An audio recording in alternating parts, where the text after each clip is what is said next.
Dakar was a project that also started with the Navy, the U.S. Navy, and the Israeli Navy. The Dakar was a ship that was lost in 1968, a former World War II British T-class submarine that was purchased by Israel and was on its maiden voyage as an Israeli ship after being modified and tested in England.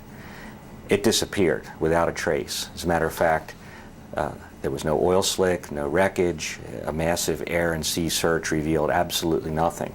Until about a year later, when one of the rescue buoys, which is meant to be released if the ship sinks in shallow water, was found washed up upon the Gaza Strip shore by a fisherman.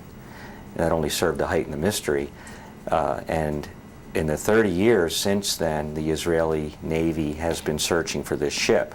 Now, the reason why is sort of a cultural issue with Israel, in that they have a fundamental belief that you don't leave a soldier on the battlefield.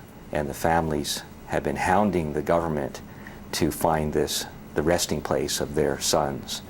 So when we were invited to join the project was because of a U.S. Navy sort of a goodwill operation to offer the services of the NR-1, which is a deep diving research submarine that happened to be in the Mediterranean working on another project.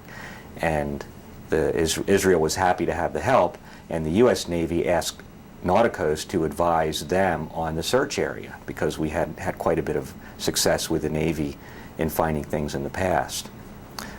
We spent a few wonderful weeks working in Israel, both working very hard and seeing some wonderful sights, and came to the conclusion that the ship was probably lost in deep water in the middle of the Mediterranean. Too deep, unfortunately, for the NR-1 to search.